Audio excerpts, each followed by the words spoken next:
Non-telegraphic movements.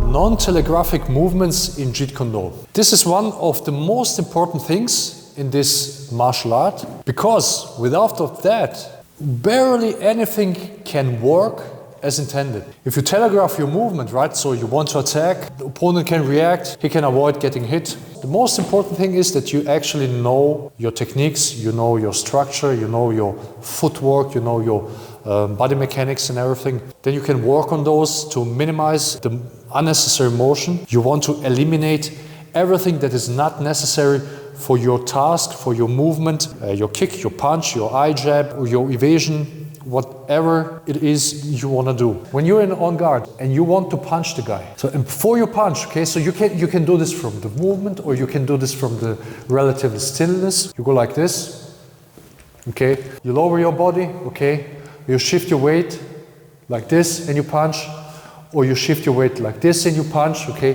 So these are the clues that you can give actually your opponent that you're gonna attack. A lot of people, when they learn the push shuffle, okay, so when you push forward to attack, okay, you can see them when they push, they go down, okay, so like this, okay, and they push. Or you see the opposite, right? So when they push, they go up and then they step forward. So both of these, from the front, when I push and I go down, okay, or like this. What you want to do is not giving a clue before you actually move. So your level shouldn't change, like here, okay, so let's do it again. The hand moves, you push, and the hip comes at last, so the hip goes totally into target. If you would move your hip at first, now the opponent can see the rotation actually before the punch comes. So the timing is also important, that the hand comes shortly before the step or at the same time, and the hip comes as late as possible. Same as with the kick, okay? So when you kick, when you shuffle here, you should watch not to shuffle like this, kick and go down, okay? You can also see sometimes people kicking the telegraph with their hands right here. They go like here, and then they kick. If you feint, if you want to feint an attack, you can do a kind of feint with the hand. But if you want to kick, where you don't telegraph, same here. When you shuffle, you should move your body level as little as possible.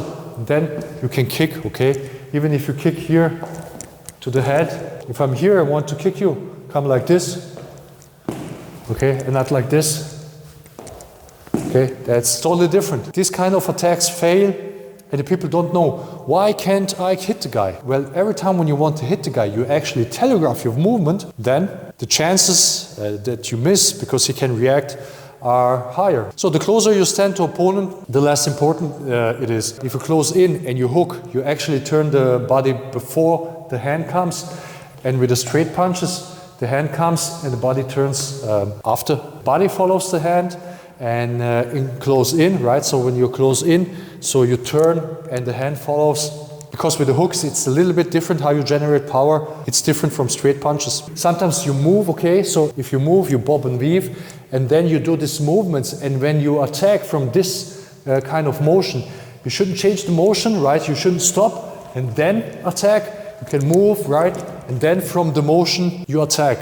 And if you're still and you want to attack from this here, it's the same idea, right? So you're still, and when you attack, you step in, you punch. You shouldn't shift the weight in any kind before you actually attack. If you move, you keep the movement, and from the movement you attack. If you don't move, so you don't want to start move shortly before you attack. So the changing of your movement from movement to stillness and then attack, or from stillness to movement and then attack, okay, both is telegraphing. Exception is always if you want to feint something, okay, that's a different story.